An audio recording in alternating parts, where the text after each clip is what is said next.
water. The snow is coming down so fast. Let's call the meeting to order and thank everyone for coming this evening. Let the record reflect that we're absent 2 board members. Both Ed and Gigi are out ill, and our student rep is also present. Let's go ahead and do the flag salute. Pledge allegiance to the flag of the United States of America and to the republic for which it stands, one nation, under God, indivisible, with liberty and justice for all. Review of the agenda. Are there any subtractions, additions? No, I just want to point out that the financials under item 2, the COVID-19 and revenue sunset, just is revised. Yeah. A little bit more information there. It's not anything too significant, but Are we going to get that tonight? yes. Anything else? Very good. We'll go ahead, public input, and I got a double no. And go ahead and start with the study session. Dan, you're on. Okay. So it is the time of the year where we start looking at enrollment and get our budget season officially kicked off and underway. Kind of just a little bit, just a quick little background. You know, obviously everybody's pretty aware statewide enrollment declines. Lots of districts are kind of crying the blues as far as the number of kids that have left. You know, we're talking about Bellevue is consolidating elementary schools. Seattle has already announced probably in 24-25 we'll be doing likewise. But locally, even locally, some of our neighbors, Riverview, our neighbors to the south, are down 234 kids pre-pandemic, which would be 1920 to current. Monroe, even 4 times that, almost 1,000 students down, 966 students less today than there was in their AAFTE for 1920 pre-COVID. So it's not just the large metropolitan districts, but it's even some of the, you know, the districts that are out in our neck of the woods that are having challenges. Reasons: housing cost availability, lower birth rates, down 8% since 2016. And then just movement away, general movement away from public ed by some people. Homeschooling, private schools, things like that have seen increases in their enrollment over the past few years as some people have migrated away from public ed. But for us, good news. We're on the other end of the spectrum. You know, we're not the doom and gloom. We're on the ones that are on the upswing. Ourselves, along with some of our neighbors, relatively geographic neighbors. So we are up plus 78 students from 1920 to current. Lakewood, up north of Marysville, is up 56 students. And Granite Falls is up 162 students. So there is growth still occurring, but predominantly it's from the rural, smaller, more rural districts like ourselves. It's where people are moving to as moving away from Bellevue. Case in point, Bellevue has lost 2,000 students since 1920. They started with 20,000, they're down to 18. They've had a 10% drop in enrollment over the past 2.5 years. That's huge. Yeah. So now you understand why they're talking They about. lost our whole school. Yeah, yeah. So I saw a picture of some of the ones Bellevue was closing. I know we can move portables. I'm not sure we can move schools. Yeah. But I thought maybe we could hire somebody to move them out Yeah, here. take them Because apart. we- Dan wants to get a big semi and slide it underneath there and just Yeah. drive it on out here and plop it down in the backyard. So, all right, forecasting. So the reason that we're here tonight, that's just kind of setting the stage. Forecasting. You know, larger districts sometimes use what they call demographers that basically kind of look at this stuff, and they spend lots of time and going over statistics and analytics. We obviously aren't quite that sophisticated, but we used to, for many years, use what we call cohort survival, okay? Cohort means a like group, which in this case would be a grade of students. And how well are they surviving, I guess, interesting term, or moving from one grade to the next, to the next, to the next. Well, unfortunately, COVID caused a major disruption to looking at statistics in that way because we had so many kids leave, and so the survival numbers got very skewed, and they're just not a valid indicator to use for forecasting anymore. So what we needed to do is we needed to refine the process. We needed to look at it in more detail and say we just can't rely upon those prior statistics because we have a couple of years where enrollment was highly distorted due to COVID-19. So let's look at growth and let's refine this to where instead of just looking at a district-wide where we say, hey, our district we think is going to grow at 2%, 3%, let's look at this on a building-by-building basis. And let's look at this not only on new students that are coming into the system, but still applying some of the ideas of we know how many kids are in a particular grade and how many do you think that will roll or matriculate to the next grade level, okay? So what we did was, up there on the screen, Kayla has it, and you have it in your thing, is we basically broke our 4 buildings apart individually. And we gave this, built this little tool to where it is interactive, to where we can look at growth by building, okay? So let's kind of talk about our elementary school. It's kind of a tale of two cities, all right? Is that we've got Gold Bar, which you look back 10 years, essentially is within about 2 FTE of where they were a decade ago. They just have not grown. It has been essentially flat, okay? Where on the flip side, the building that we're in right now is experiencing extremely rapid growth, okay? So if we were to go into this model and say at Gold Bar Elementary, we're going to make the estimated growth amount 0%. We're just going to keep it flat. But if we look at Sultan Elementary, we say, well, we think this building may grow at 3%, okay? Likewise, we use that same methodology in looking at how many kids do we have, not only that are going to move from, let's say, 7th grade to 8th grade or 8th grade to 9th grade, but overall growth. Just to think that because a family buys a home here within our district, that they have just elementary students probably is not true. I mean, they may have middle school students, they may have a high school student in their household that are going to then become our students upon their purchase of a home in our district. So when we look at secondary, Kayla, go to the next page, please.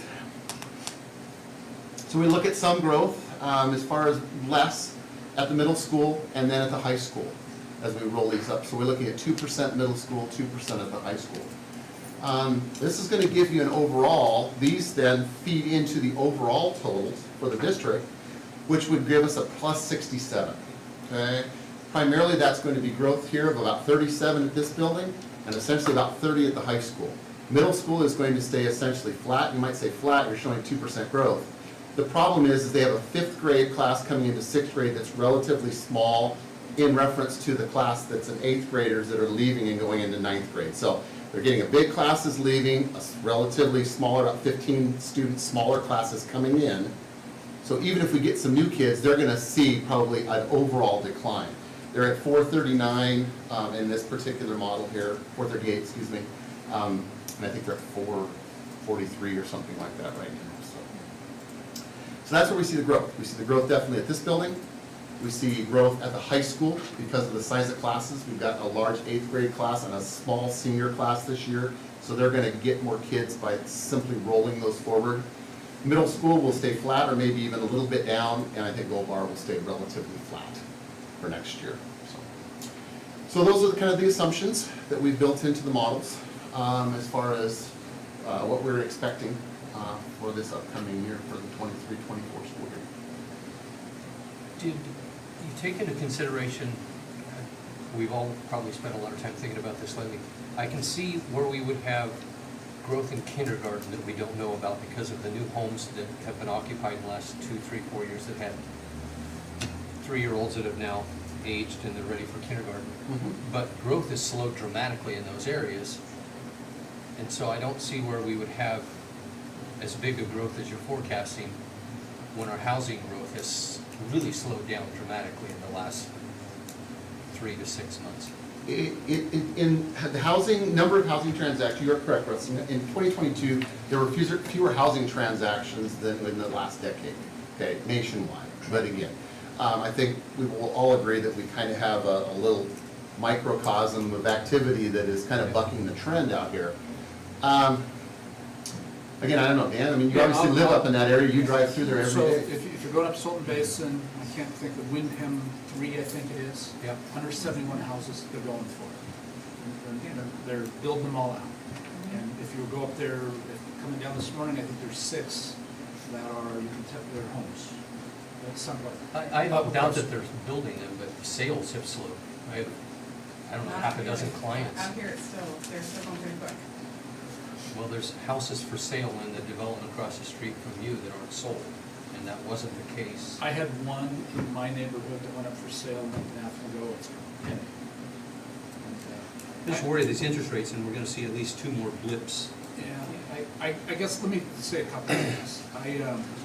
If you look at these numbers that you have for Sultan Elementary that popped out of this thing, if 119 show up for kindergarten, you need another teacher. Right. Have to. It doesn't, No, I doesn't agree. address that. 4th grade's the same thing. And so you need 2 for sure. We added a first going into this year because that was the biggest class. Otherwise, we haven't made one change here. and they need more support. Well, I'm not saying, I'm not talking about that, I'm talking about the forecast for growing 60-some students in a year where everything is, the economy's slowing down and they're building, but that doesn't mean they'll all be sold. They're hopeful, Right. and those new houses that are already occupied aren't going to create more middle school, high school, and fourth graders likely unless they get homeschooled, they decide to transfer in, or if they were driving them out of district. I just worry, the biggest problems we've found as a board in the last 25 years is when we've over-anticipated growth.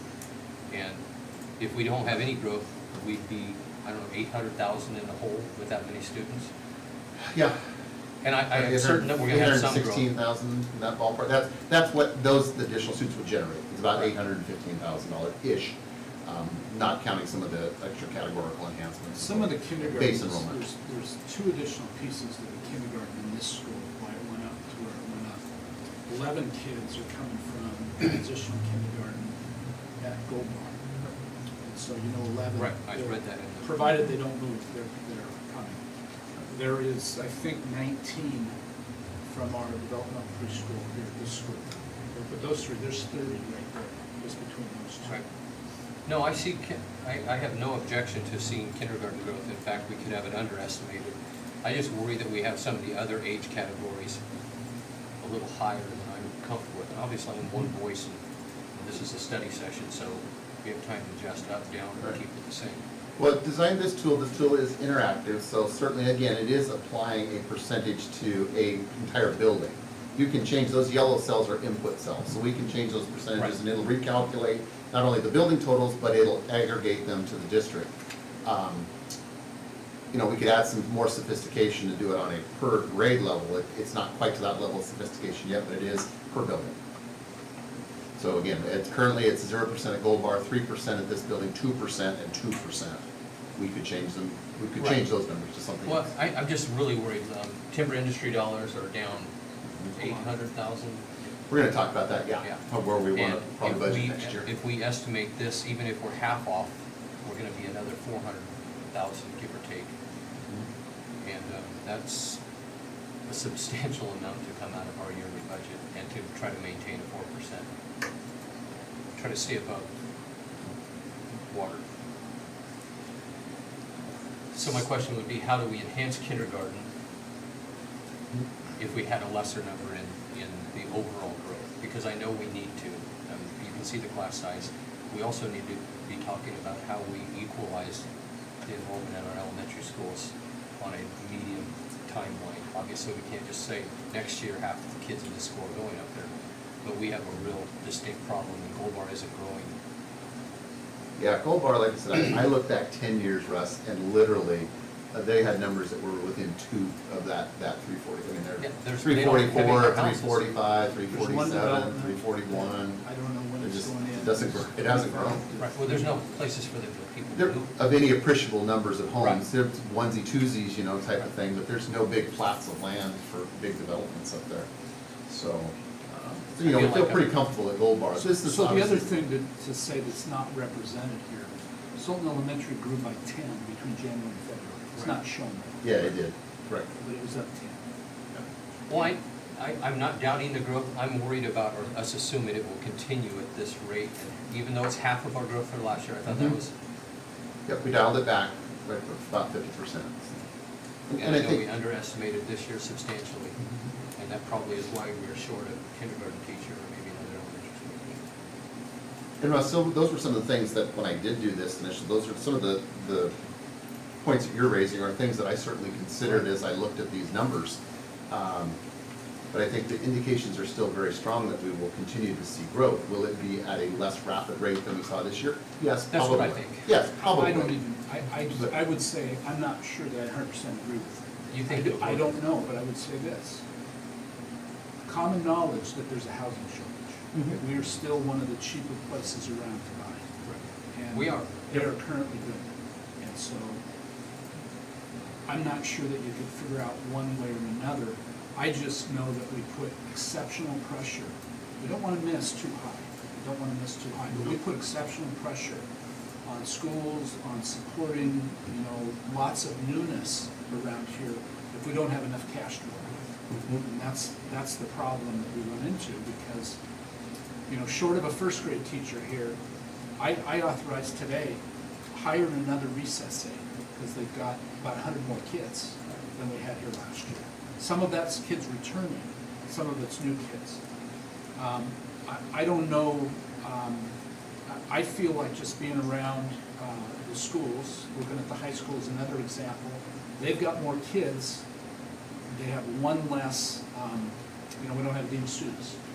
So they've got an assistant principal and a principal, but they don't have, you know, so the support isn't as much as it was. And we've not been, you know, some of that changes if you've got certain situations that require a student aid, or if a situation that required one and a student moves, then it changes that. This is a hard situation to figure out. I just am concerned if we undercut it, the problems you'll start to experience are not problems we want to have either. I think Dan's points are well taken, is that yes, if you do set, certainly it is a balancing act where you don't want to overestimate too high, because then you have a take back in January. But if you do, pick a number that is too low, it can potentially squeeze you with cash, because again, you're needing to make hiring decisions. You know, something you might say, oh, you can wait till January. Well, it's very difficult to hire people mid-year and wait till January. You want to get the best people and hire them over the summer, and then go from there. It's certainly nice to get a little bump in January, but I don't think you want to, base your hiring decisions on the fact that, well, we'll just wait till January and see if we get a bump in enrollment or a bump in apportion. But we're kind of talking about two different things. The things, Dan, you're discussing are the things that we see that we need, but we don't want to build our budget around what we want to hire. Well, which is, we have to be very cautious that, I imagine it's sitting in your seats, because you see that every day, and I'm not in the schools every day. Well, I think I this is a think measure of, we need to figure out what the budget is and then live within that budget, and we do have some needs. We underestimated this year, the money came in late, we couldn't hire, but that should mean if the budget was, that money was in extra, we should have extra money left over, because we got an apportionment adjustment last month, and we'll have more coming in that should help So offset what was some it, of 900 and some thousand? 800. So what it basically did is 881. washed away the shortage in DNR. That's Yeah, it's- essentially what it It's did. basically helped cushion that reduction in DNR collections. And so where would we be if we hadn't underestimated? Well, I think that once we get done with, once things close out, I think we're going to all be fairly happy. You try to do this, I think, a little bit conservatively. Obviously, if we could say we know for sure, but we Right. can't. So Caleb, maybe go to the summary one. So that's elementary, there should be a secondary, then a summary one for district-wide. So Russ, this will maybe speak to you a little bit. So you can see out of the 23-24 estimate, there are the three columns on the right. I have the first data, which I'm calling the raw data. Then I have a yellow one, which is a truncated data. The truncated just means I'm not considering any of the decimals. So you can see the raw data actually has us showing us coming up at almost 70, a plus 75, or a plus 74.51. You see that in the yellow column there at the Yeah. bottom. But by truncating it, the number I'm bringing forth is 67. So I'm bringing forth a more conservative number than the raw data is actually showing by about seven, almost 8 students. So again, not sure if that gives you more comfort or not, but again, kind of. None of this makes me comfortable every year we do this. At ALE, we haven't talked about ALE. ALE keeping it at 45. Okay, we're going to talk about ALE here a little later in the meeting tonight, but keeping ALE, constant at 45 is also in that mix there. And that number's been spot on this year. I mean, we've just been spot on at 45. We can take more, we just budgeted for that number. We've divided the waiting list. Okay. And like I said too, the reason the cohort really, this speaks to it. Look at the cohort survivals in the first year, they're all in the red, means they're all less than 100%, which means you had less than 100% of the kids migrated. That's obviously not right. That's, so it really takes those 2 years of data that say cohort survival, impacted, it really takes them out of the mix. They're just not valid numbers to work with, so. And we knew that was Yep. going to be a problem. It's gonna be a few years, we gotta get a few years 4 years. away from COVID to get some data that's, dependable. So that's what we have as far as a presentation tonight, for an initial look. happy to go back and look at At the additional enrollment things. part. Yeah, enrollment part, yes. Questions? So I think the plan is to revisit this again in 2 weeks at our business meeting the end of this month. So if you have input, please, reach out to Dan or myself, and we'll happy to run some additional scenarios and get a number that we're comfortable with so that we can move forward.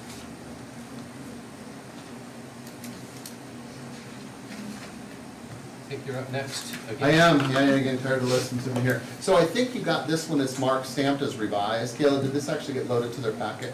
So this is what I look at that has the revised manual stamp on it there. Oh, I should put a nice in there. So basically what we thought would be, we're dovetailing into this. We're having our discussion tonight about enrollment. We're having our first budget planning meeting tomorrow. And I thought it was a good time for us to kind of look at, we had a webinar recently. Some of these districts, you might hear a term called the ESSER cliff and things like that, where we're talking about these one-time dollars that were provided, whether it be from the federal government or state government, to help us through the pandemic. And so I thought it would be interesting to go back and look at all forms of funding that we have gotten at one point or another during the COVID crisis. And these are not in chronological order or anything, but so we had, first one was CARES ESSER 1. We've had ESSER 2. We've had ESSER 3. There are two components to ESSER 3. There's an 80%, they split it 80-20. There's different things that you can use each one for. We've also had what's called Learn to Return, which was basically, came to the State Department of Health, but it's actually federal money. We had enrollment stabilization, which was a one-time shot where we got some money for that. GEER, which was governor's program, governor's electronic something or other, was for connectivity type stuff, computers, laptops, hotspots. Transportation stabilization, and then this year we're getting something called supply chain assistance. That's just for child nutrition specifically. It's to address supply chain bottlenecks, cost of goods in feeding children and things like that. So from all forms, the full award since COVID-19 began, our district has received $3,777,811 via those various funding sources, okay? Through the end of January, we have expended $3,401,124 of those dollars. Okay? Currently, those resources that are in our budget for this year is $708,000. So this, in the 22-23 budget, we have $708,000.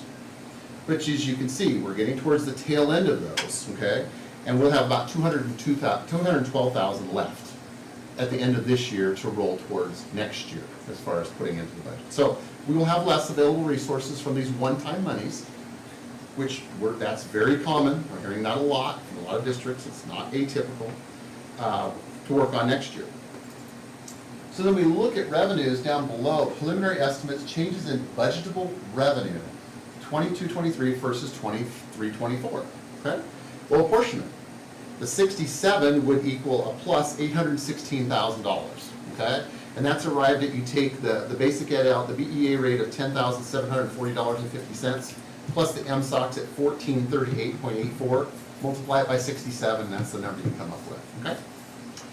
Levy, our levy is gonna go up by just short of $400,000 next year, $397,139 to be exact. And then we talked about, Russ, you already touched on this, DNR. DNR proceeds are just not coming in at as rapid a rate as we have seen in years past. There's another, I won't spend our time looking at it, but there's this sheet here that goes over DNR collections way back in time. The January number is not on there. January we received zero. We received zero in the month of January. So thus far for this year, we're still not even to $100,000 in DNR collections on a budget of $1.2 million. So unless things really get cranking, we're probably going to come up a little short. So we probably need to look at scaling that back next year. That's something that's I think we're a few years removed from the $1.5 million numbers.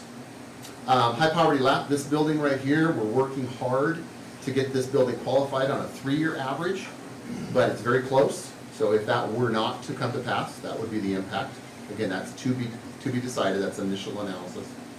And then the COVID related, like I said, we'll probably be down about $500,000 in budgetable revenues from the year prior. So all in all, I think we'll be down somewhat, but not near what a lot of districts are going to be down. Not anywhere near. Like I said, I participated in a webinar, statewide webinar. There was 240 participants on this Zoom from various districts, and lots of districts are really, really up against it because of they're getting this whammy. They're getting reduced reduced enrollment, their money, their one-time monies are subsiding, so they don't have those to put back in their budget. They're really getting hit hard. So these are some things we'll be looking at, just, kind of finishing out the remaining COVID money that we have used, has been provided to us, and we have used appropriately over the last few years. Couple comments, if now's a good time. I just wanna, and I think you guys probably understand this is a very limited look. This is beyond limited. And so I wanna just caution everybody. I believe the high poverty lab is gonna be fine. I think we have, as of today, we have enough kids to meet the average, we think. Yep. The part that I think the enrollment number, why that plays such an important role, whether it was exactly the same amount, 10 up or 10 down, or whatever it would be, is that we can actually get into some forecasting. If you don't look beyond this, you could leave here a little bit concerned. This is stuff that we know right now, but I also know that the LAP budget is figured on the LAP, the previous year's run. And so this year's LAP money that we hire some staff with and do different things with is based on a really low number. It's probably our lowest. And so next year's budget will be based on this year. Yep. And it came up a lot, and so there's gonna be that. We don't know for sure what the legislature's gonna do, but if we could forecast some of that, it would be a little bit easier to kind of paint a broader picture. And so I just wanted to caution you that this is stuff that is important to know, but it's DNR can still materialize, but I think going back on it, looking at 1.2 is probably way too high a number. I'm glad we didn't try to build a bus barn. Well, Yes. it would have been a failure for sure. So, Okay, Charles. Dan is correct. Dan is correct. Certainly, the outcome of what the legislature is going to do, the new funding amounts have not been determined. These are based on current year funding amounts that we get, and estimates at this particular time. Like I said, working very hard in getting this building to qualify for the HP lab. Just at the time that I did this, they were still slightly under at the time that I put this together. So, but, Dan's been watching this very closely, and he and I talking, we're hopeful that we'll get over that with using a 3-year average, so. But the demographics are changing, right? No doubt about it. Yep. And so even if you pull through this year, we don't know what 1 year would be. If we got to a point where we had 3 elementary schools, that would completely change the dynamics. And see, kind of how that would work. But 3 of the buildings currently qualify for sure. Middle school, high school, and Gold Bar, and it's a huge support system to be able to have this money. Right. And I believe that Sultan Elementary is going to be there too. Because it's extremely important. There's a number of staff that are funded with those HP lab dollars. A lot of them classified staff, support staff, paraeducators, things like that are working directly with kids. So it certainly has been very beneficial to children that we've had it, for a number of years, and are hopeful that will continue. And that brings the question, and when I saw this chart in our packet, all of these ESSER programs and the other programs listed up here, this may be a silly question, but do we have some staff that we hired using those dollars? We're paying for our ALE, some of our ALE out. Like we're paying our bill to use Cambridge Virtual Academy. We have purchased not as many people out of it as other. Some of the reasons these districts are having a challenge is they didn't reduce when they've got declining enrollment, and then they've got this extra staff that are tied into this. Well, I was hoping it's temporary dollars. Right. So Full-time we do staff. not, I do not believe that we have anybody that's part of our basic education program other than some ALE staff. Is Yeah, that correct? the $700, the 708,527, Russ, that's in the budget. May I understand your question, is how much of those dollars are tied to people versus stuff? Well, and if they're on a contract, then we have to continue having them. Right. And those dollars go away, that comes directly out of our general fund. That's always the challenge with money, one-time funding, is that, yes, you want to be sure that, that you're not building long-term expenditures that you don't have resources for, so. So anyway, those are just some of the big pieces. We will be sitting down, we'll be looking obviously at the revenue side, positives, negatives, we'll be looking at the expenditure side. We'll be getting our formal meeting starting tomorrow. Just a couple more comments. We will collectively bargain with two groups, the bus drivers, and I don't think I previously mentioned that, but I had forgotten about that, and our teachers. And I think one of the big questions we always have, it's kind of a new thing that we've got to pay really close attention to, is what's called IPD, the implicit price deflator. Correct.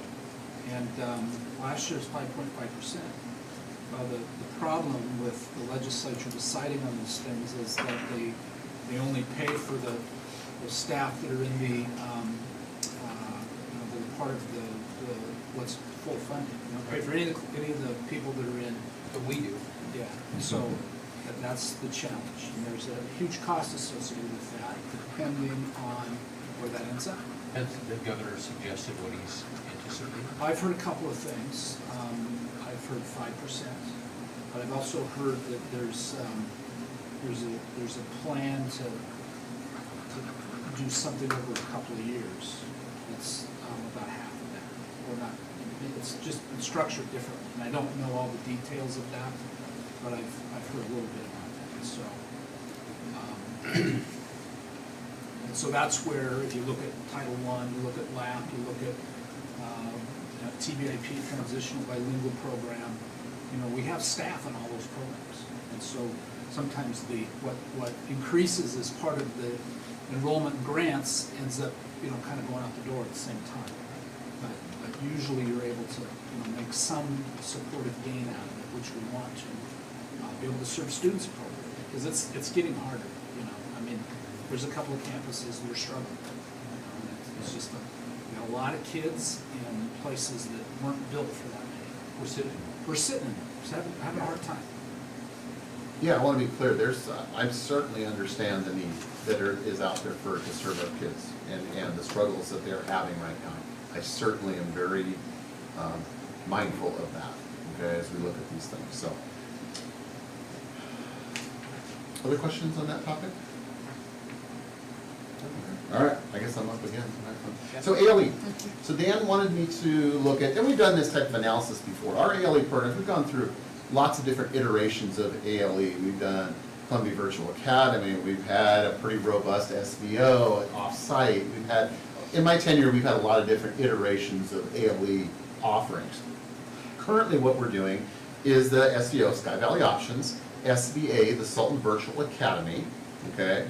And then those are the two component pieces that we look at as far as ALE, what we consider ALE. So if we break them into their component pieces, though, we see a real difference as far as if you want to look at purely from dollars and cents, what it costs you to run one part of this component versus another part of this component. So if we look just at SVO specifically, they have about 17, when I put this together, about just a little over 17 FTE of kids that we claim via that program. That generates about $190,000, okay? Our expenditures is we have 2 CIS, Certificated Instructional Staff, or equivalent of 2 FTE, and we have a 0.8 classified person that is serving those students. So the cost of those staff is, with benefits, about $320,000. So that portion of ALE essentially has a loss of about $132,000. It costs us $132,000 to run that portion of ALE. But if we look at SVA, the Sultan Virtual Academy, that's being basically run by Spokane School District. We really don't have our folks doing those services, therefore you don't see any staffing costs. So revenues for almost 28 kids that are in that program, about $260,000. Our expenditures, those are the servicing costs that we're just paying to Spokane School District, about $140,000. Means there's a net income positive of about $120,000 in that component of ALE. So if you put these all together, the two programs really only lose you about $12,000 a year, okay, when you add the pluses and the minuses. Again, just a note call out there, again, we don't have a administrator specifically in this model, but Dan makes a good point, is that, we've kind of done that as a split assignment, and we would have that person anyway, whether they were doing ALE oversight or not. You're not going to go without an assistant. Yeah, you're not going to go without an assistant principal. So, I think that's a very valid point, but just wanted to make you aware that that's not there.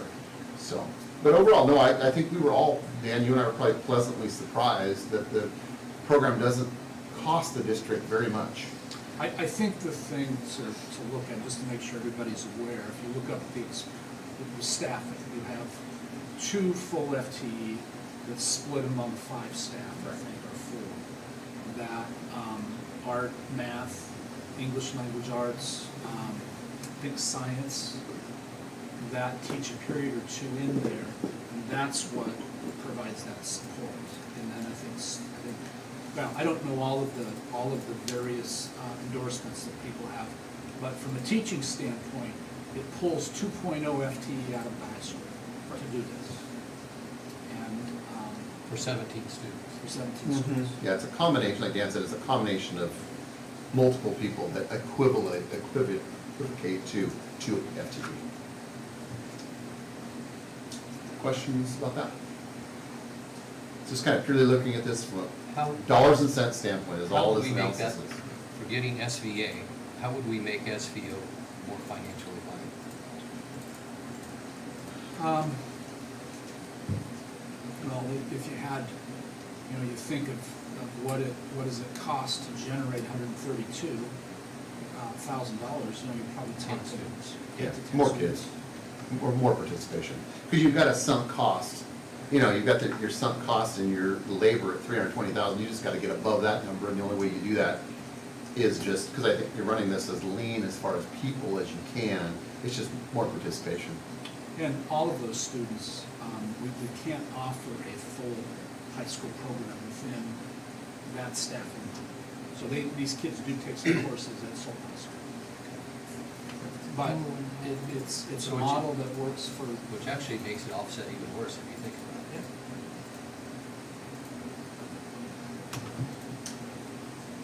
about it.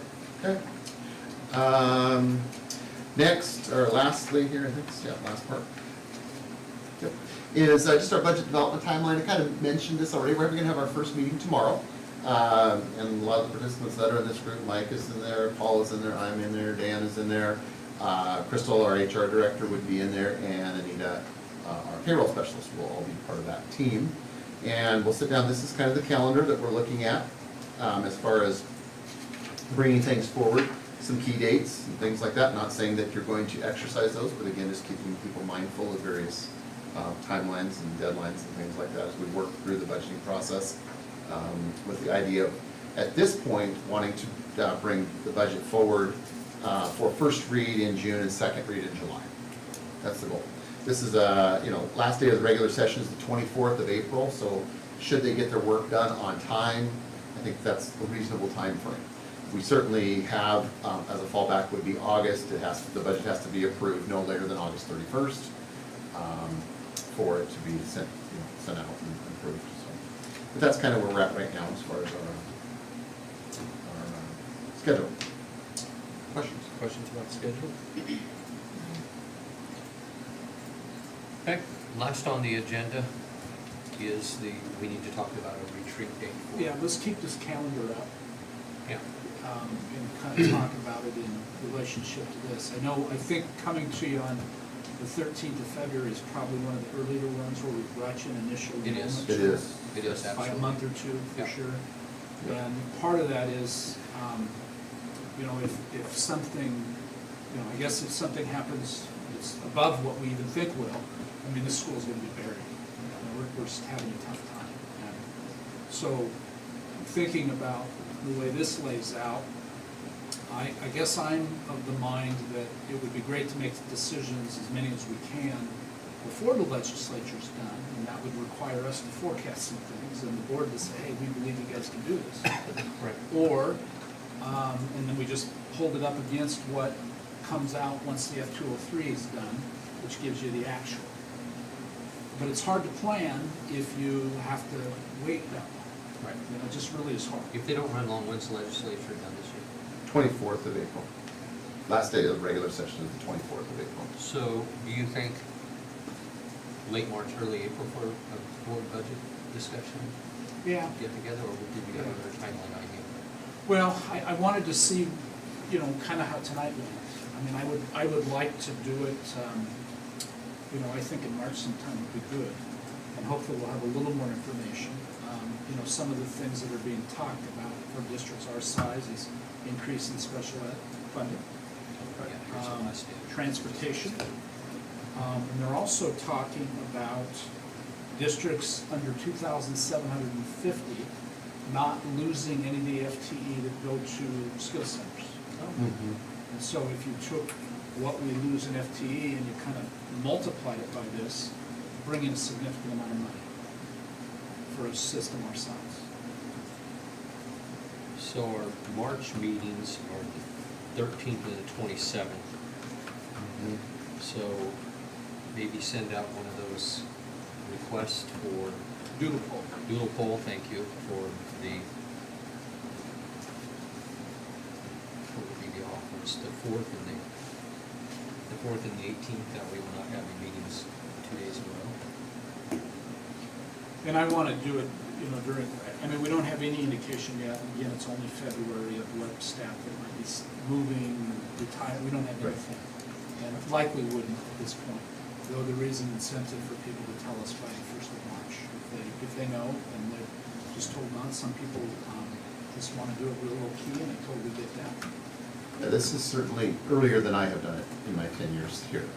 Typically, we really don't get started in earnest until around first part of April, you know, spring break, and that's too late. So I And think. we I think- really had very little enrollment movement, with the exception of losing a bunch of kids Right. for COVID.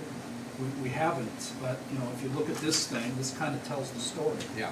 We went downhill for a while, and if you look at where we are from 20 to 21, significantly more kids on campus. So we'll, you know, we will be doing this work. There's a lot of work to be done, like Ann said. Obviously, you're not gonna have complete clarity until the legislature gets done with their work.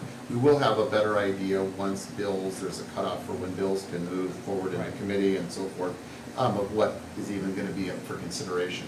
But at this point, I think we're looking at special education, and I know Paul's been really tuned into the special education bills that are going through there. Hasn't been too excited about most of them as he's shaking his head. That was a great look. I get them, they come in, they like our input, and so I send them to Paul, and he's, you let him know how you feel, right, Paul? I've shared my thoughts. You share your thoughts. I guess I would say, when you think about setting an enrollment amount, thinking about what kind of information you need, when would you feel comfortable? Right. And I don't want you gentlemen to worry, I mean, I'm always conservative on this number, I don't Yeah, think oh, yeah. that's changed. Right. Because on the times when we haven't been, it's stung pretty hard, and we end up, they're just different problems. Yeah. They're, neither way is good if you underestimate or overestimate. I will also be interested to see how we end up this year in the budget with the changes that we've had. Right. Revenue, and some in expenditures. Expenditures, we've been, like shared at the last meeting, really, really close on expenditures. It's been revenues, and Yeah. like I said, DNR is just kind of the real obvious one that kind of stands out, as it just has not been coming in at a rate that we had thought it would be at this point. Not to say that we might not get $400,000 There's land in the account in 1 month, you know, I get that has happened. updates from them, two different people, and one of them talks about what's active and when it's inactive. The other one gives me more detail. And it's still, all the years we've been doing this, it's very difficult to track, you know, when the money goes to the state treasurer, how it gets distributed from there. I don't know if anybody even knows. Somebody's got it. Somebody knows. But it's challenging to figure out when it'll land in our bank account. He's not an elected official, Because he's some I office. drive up and down Highway 2, I see logging trucks go by every day with logs on them. And I know there's some new sales that they're in the process of working through, and then there's, I can't think of the one for the gun range. As soon as Snohomish County puts that property back, that they're gonna build a gun range up there. And all the trees they harvest will go to the junior taxing district. Yeah, not that long ago. I mean, as I'm looking back at DNR, September of '21, we got 331,000 in the month of September '21. So that's relatively recently. That same year, May of '22, 116,000. So we're not that far removed from, you know, big months that have happened. It's just this year we're definitely lagging right now. So doodle poll for, if anybody has any other days, for March 4th and March 18th, that way we don't have board meetings like 2 in the same week. They'll make a week apart Okay. virtually. If anybody have anything planned on those 2 days?